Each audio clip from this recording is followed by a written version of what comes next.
Do you need a cozy video to watch while you work on your handcrafts or have a wool fleece you want to wash to prepare for spinning?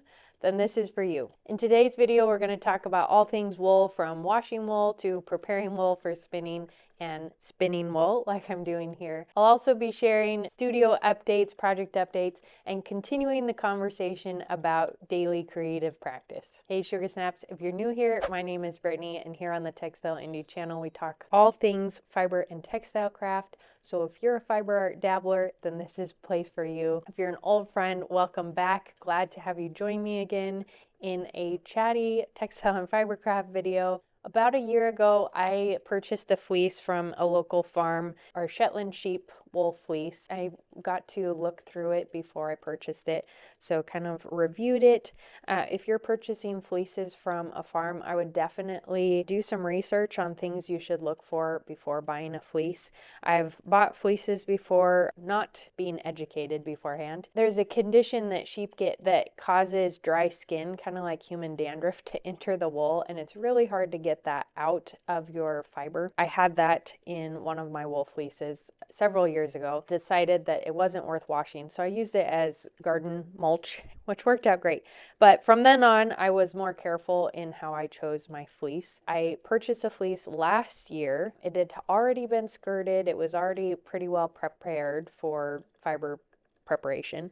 I just have been storing it away for a good chance to clean it and prepare it. It's quite the endeavor, so I hadn't hunkered down to do that yet. So I have been washing that, and I wanted to talk you through the system that I have been using because it's working fairly well, and I thought it might be helpful for you. I discovered through reading and watching other fiber artists work that working with lingerie bags to wash your wool works really well. I haven't found the perfect bag yet because lingerie bags tend to be a really fine mesh, and I wanted something that had more holes so that any dirt or debris that's a little bit bigger than the holes in the bags could fall into the water and be released into the water.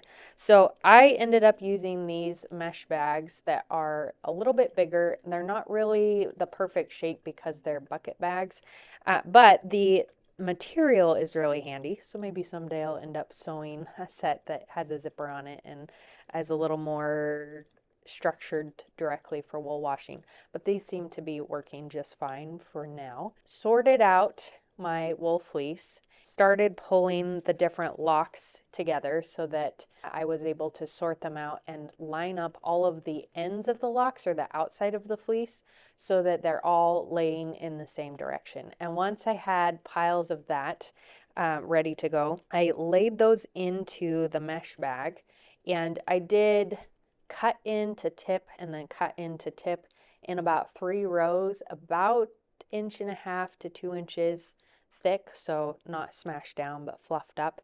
I didn't go further than that because I didn't want it to be so dense that it was hard to clean. I pre-filled a bin with hot water, stuck the mesh bag with the wool into that water. I found that if you start with hot water and then you let it sit overnight, it seems to work even better to allow larger debris to kind of fall into the bottom of the bucket. So once I'd done the overnight soak, I squeezed out the bag, dumped that water outside because you don't want to be dumping lanolin, the sheep grease, down your pipes. It can harden and become a clogger for your drains. Once I'd dumped that out, I did another wash in hot water, but this time I added a little bit of unicorn power scour, and I have an affiliate link in the description below if that's something that you're interested in. If you use that link, we do get a percentage of that sale, which helps us to continue to make free content here on YouTube, so thank you for supporting us in that way. The unicorn power scour removes some of the lanolin, so it's not or the wool doesn't feel tacky once you're done, but it doesn't totally strip it of the natural oils, so there's more longevity in your wool. If you use a stronger detergent or dishwashing soap, you risk the potential of stripping the wool of all of its natural benefits, and so it won't last as long. It'll kind of start to break down and become itchy or scratchy. So to avoid scratchiness, use a wool specific detergent or soap when you're washing your wool. as well as when you're washing your wool garments. So, fun fact, if you wash your wool sweaters or other wool garments in just normal detergent, they will get scratchier and scratchier because that detergent isn't usually formulated for wool, and so it can start to abrade the wool and cause issues. It has to do with basics and acids and chemistry, so I won't get into it. But as a natural dyer, it's very fascinating how different fibers respond in an alkaline bath or a acid bath, and wool is very happy in an acidic bath. And usually detergents are more basic or alkaline, which make the fiber a little more scratchy. Didn't even mean to talk about that today. I found, especially with that first wash bath, the soak bath, you can use that as a kind of fertilizer for your houseplants. I'm just full of fun tips today. Back to wool washing. I'm sorry, I keep getting off topic. Do the wash baths with a little bit of soap each time until the water starts to run clear, and then do a rinse because you don't want the stickiness of the soap to get left in the wool fiber. So do 1 or 2 rinses depending on how much power scour you've used. I usually do a very small drop, not even quite a 1/4 teaspoon per wash bath, and that seems to be plenty. It doesn't make it super sudsy. It doesn't take forever to wash out, but it seems to get the fiber beautifully clean. So the results just kind of speak for themselves. It works great. Then I use an old window screen or a sweater rack. I recently got a sweater rack, which works beautifully as a wool drying situation as well as a sweater drying situation, as long as you keep it clean. Allow it to dry with nice airflow. Wool takes a long time to dry, so dry it out, let it thoroughly dry as much as possible. Wool can hold 30% of its own weight in water without feeling wet. That's pretty significant. And you definitely don't want to be trying to prepare your wool fiber when it's still damp. So doing any carding or combing or flicking or any of that, you want to have it completely dry. So this I usually leave for several days in order to make sure that it fully dries. And then you can do your carding or your combing. I chose to use a flicker comb to flick out the ends. There was still some vegetable matter in the ends. So I flicked out the ends to remove that over a cloth to make sure I wasn't making more of a mess in my workspace.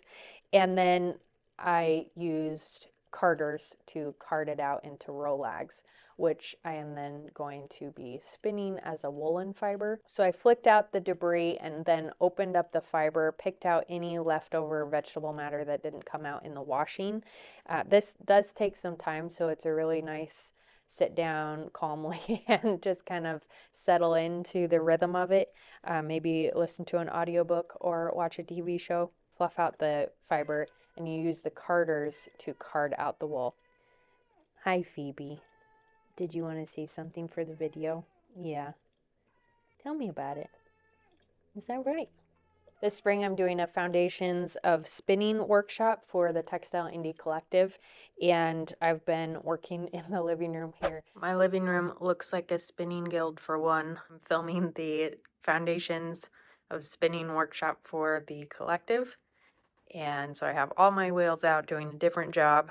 And the cats are confused because I moved furniture around to do that. For carding, I usually do about 4 passes, so I'll brush the fiber out and then remove it from one carder, flip it over and go like brush it back to the next carder, back and forth 4 times to try to break up any clumps and align the fibers and just brush it out.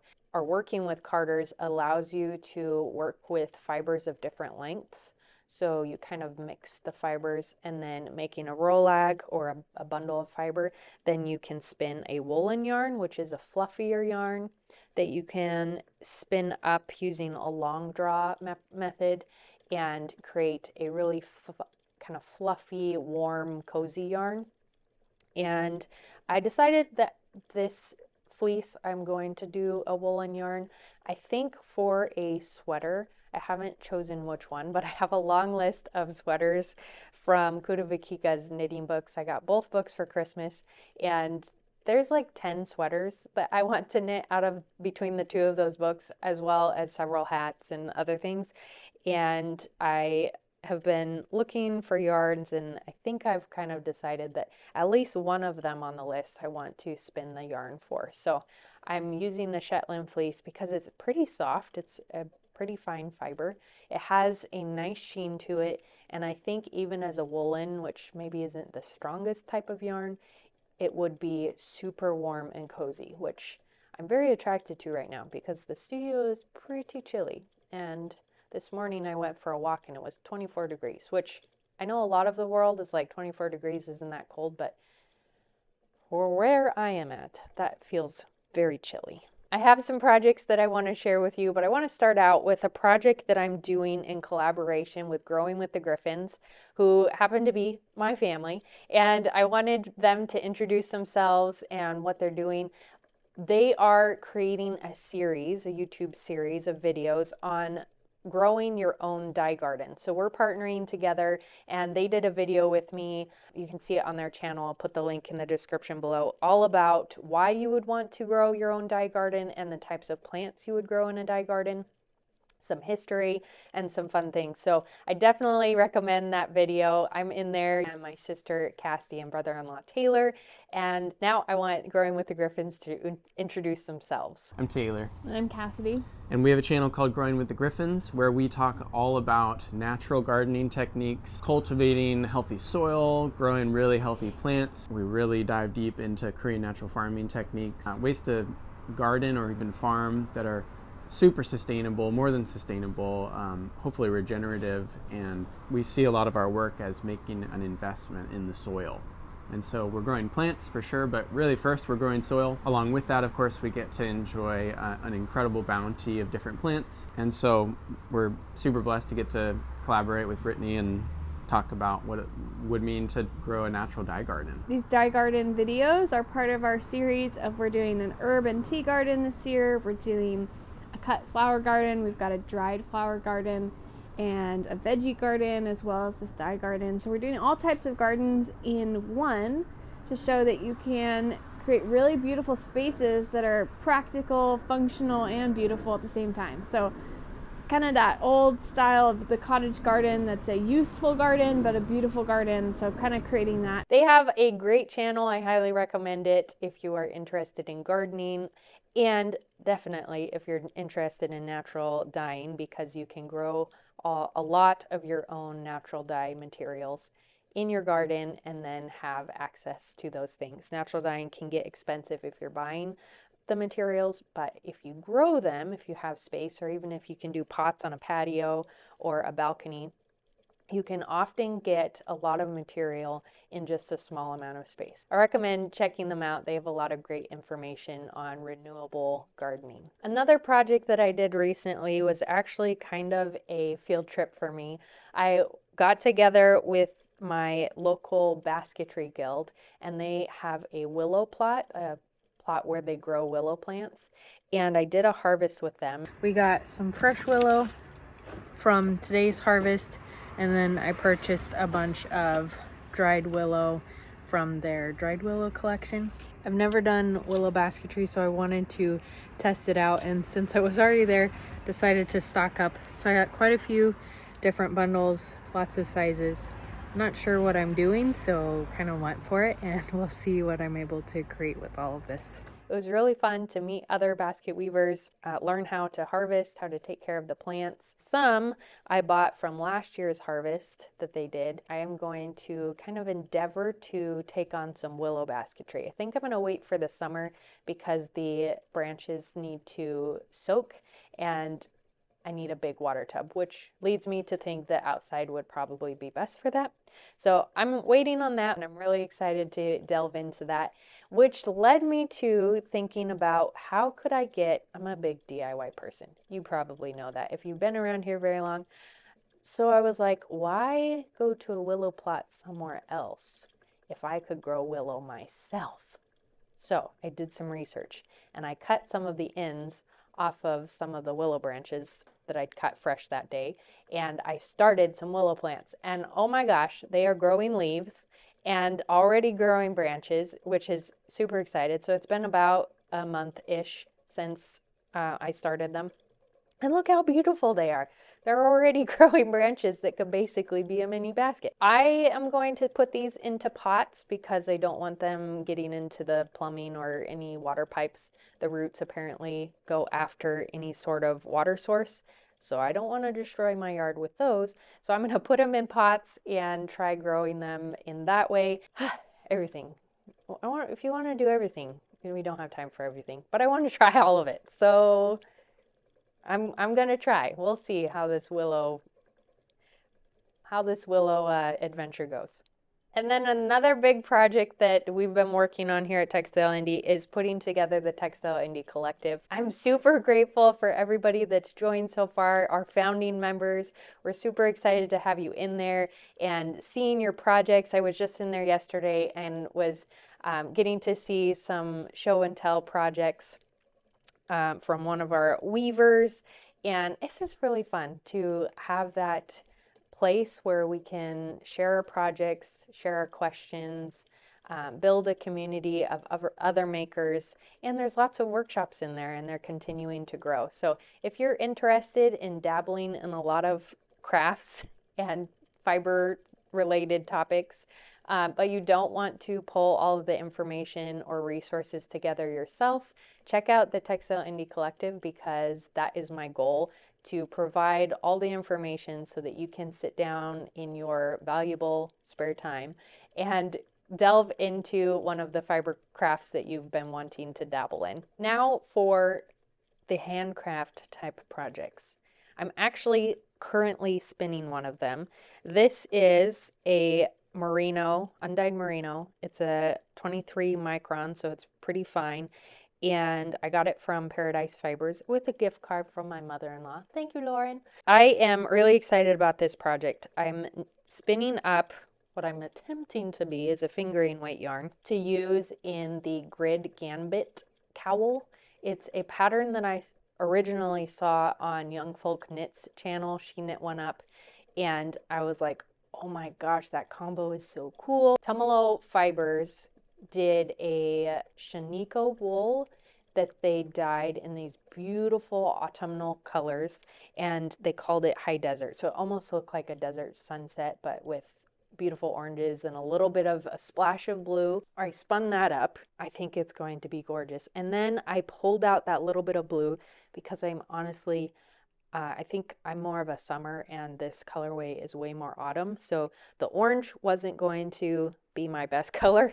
So I decided to pull out the teal, that little bit of blue that's in here, and I spun up a teal combination. So this is Shaniko wool and this one is merino wool. I've been hanging on to it for a project, and then I saw the grid gambit sweater or cowl and decided that that was going to be my project. So I am going to ply these together as a 2-ply. So it's going to be kind of a barber pulled 2-ply.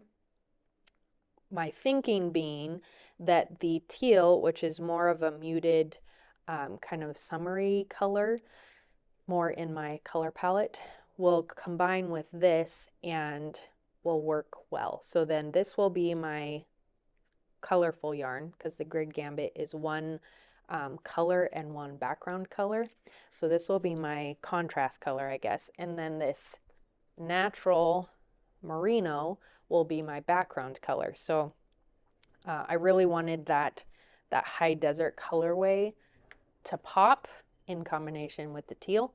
So I thought having kind of this natural cream as the background would be a good way to make that pop. Back in December, I did a video talking about project plans that I have for the year of 2025. I have recently reviewed my list.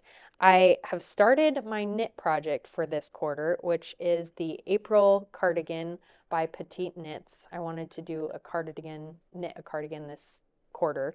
So I started the April cardigan. I'm making it out of Knitting for Olives, one strand of merino and one strand of soft silk mohair, which is the same combination that I did cinema sweater. I really love the texture that it creates. It makes a very soft fabric, both in the hand and when you look at it, it looks soft. So I wanted to do that because I wanted something that I can wear in the spring. I'm likely going to finish this more towards middle of spring or into spring, so wanted it to be able to wear it this year before the fall.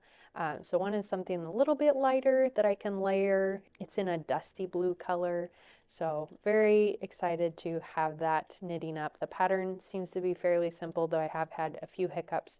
There was a section where I did not read far enough ahead and missed a piece of information that I needed, so I had to go back and redo some things. So that was a little frustrating, but I'm back on track and making progress on that. The sewing side, I seem to have resistance there. I think because sewing garments for myself has had some hangups in the past. For some reason, sewing things seems to be a little more challenging than knitting things. And I think, if I'm being totally honest, I had a bit of a eating disorder in high school and college that I am, thank the Lord, recovered from, and I'm healthy and good, and mental health is a lot better. But I think I still have some hangups from that time when I am specifically sewing, because that happened to be the season of my life that I was learning all of those things. That is an area where my perfectionism comes out, and fitting on myself is really challenging, and fitting techniques take a lot of time. And so I've just found a lot of resistance to sitting down. And my project for this quarter was sew a silk button-up blouse. Haven't even chosen a pattern because there's so much resistance. So I blocked some time out of my week aside for garment sewing. And I'm hoping that that time block set aside will help motivate actually sitting down and working through some of these thoughts and the resistance of sewing, because I do love sewing and I have loved making garments in the past, and I used to sample sew for a pattern making company. I want this year to be my year for Me Made May. If you haven't heard of it, Me Made May is where garment sewers and knitters do a Me Made wardrobe throughout May and share a photo on social media or wherever with their handmade garments. So whether you hand sew or you knit, doing an outfit every day, taking a photo of it, and just representing the pieces that you have made in the wardrobe that you have developed from your handmade garments. And I've always wanted to do it. Maybe this is my year to do Me Made May. If I sew some things, that would definitely be a good motivator. And shifting gears from projects that I'm currently working on to project ideas, I was flipping through photos or scrolling through photos of our trip to England from last year, and discovered that I'd taken a lot of photos of pots and ceramics while visiting museums. And I've always been fascinated by the shapes of pots from cultures around the world and how they're shaped and how they were used. It's just very intriguing. And I've never really been into ceramics as a craft, but fascinated by the shapes that can be created. And so I was thinking about it, and it just kind of connected with another thought in my brain, as sometimes happens. And I was like, what would it be like to do a study of ceramics in basketry? So take rattan reed and kind of play around with different vase-like shapes. And I've done a little bit of that. You can see the stair-step vase basket in our basketry series in our workshops. But I kind of wanted to develop it a little bit more and just kind of create a series. So that might be a future video or future project that I work on. Let that percolate and sit in my brain for a while. They told me at Spinning Guild when I was 12 not to wear black pants or a black skirt when you spin because you'll get all fuzzy looking. I guess I haven't learned.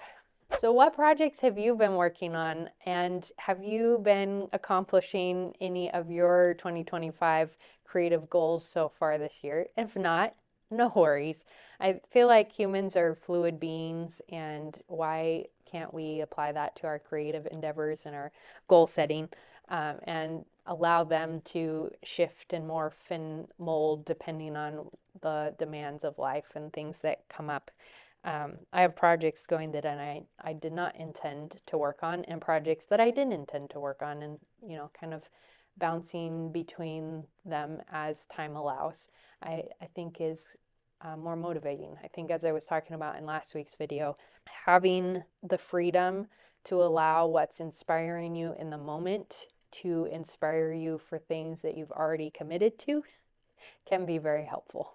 Let us know in the comments how your creative practice has been going. If you are gung-ho and having success and moving forward, we'd love to rejoice with you. If you are struggling and hitting some roadblocks, we'd love to hear what those roadblocks are and commiserate and maybe offer suggestions or support or just pure encouragement of, hey, you got this. We can do this together. You know, even if it's just through a YouTube video, I feel like there can be encouragement and motivation to keep moving forward and working on your creative endeavors. I know that sometimes it can be hard for me to find folks that understand wanting to create things and spin yarn. Like, why would you spin yarn? Why would you knit something when you can just go to the store and buy it? But there's a compulsion and a need to make things with my hands that other makers get, and maybe you're one of them, maybe you get it, and you know that feeling, that compulsion to spend time and commit energy to something that, yeah, you could go to the store and buy a sweater, but when you've knitted a sweater, and even like more complex, if you've washed the wool and then dyed it and then spun it and then knit your own sweater, like the time investment adds so much value to that garment that I feel like just totally obliterates materialism and the need for more and more, because it's slow craft and you're really appreciating every stitch and every moment that you put into that article of clothing. Maybe it's not an article of clothing, maybe it's a wall hanging or, you know, home decor or a piece of art or whatever it is. It takes time and it takes energy, and we need the people who understand that need to create, to come together and encourage one another, because not everybody gets it, and that is totally okay. But I think we need community to remind each other that we're doing something valuable, even if it's just for our own mental health. We're producing something and pursuing something that is calming and relaxing and adds beauty and joy to the world. So I'm going to add a shameless plug here for the Textile Indie Collective, which we launched at the beginning of February. It is a space that we have built for dabblers. So if you're interested in a lot of different fiber, traditional, and textile crafts, and you want to try all of them or even just some of them, that is what the Textile Indie Collective is for. We're building a library of workshops where myself, and in the future, hopefully other artists, will be presenting workshops in a lot of different crafts. We have pine needle basketry. I'm working on a tapestry workshop right now. I'll be putting in a foundations of spinning workshop there in the next few months. There's a, what else is in there right now? A flower gathering basket tutorial, a couple other basket projects, even some leather crafts that I did a while back. There's a lot of great workshops in there, but also I think the even bigger benefit of it is that there's a community of people that are all creators. They all like to make things. They dabble in a lot of different crafts. So if you're one of those people, they will get you. We are in there. You can ask questions, you can interact, you can show and tell. We'll be able to see each other's projects. I feel like there's a need for community in the maker space, and I wanted to be part of developing that community. So we started the Textile Indie Collective as a workshop library, and it quickly morphed into also having that community aspect, because we want to bring folks together, be able to ask the questions and support each other, and have the mental health benefits of crafting and doing things together as a community. So the information on the Textile Indie Collective is in the description below, so check out those links for more information there. If you need another cozy video to curl up with while you continue working on your project, check out this video. It's from our January challenge series about the messy middle of a project and how to get unstuck when you feel stuck and unmotivated. I hope you have a wonderful week, and I will see you in the next one. Happy making!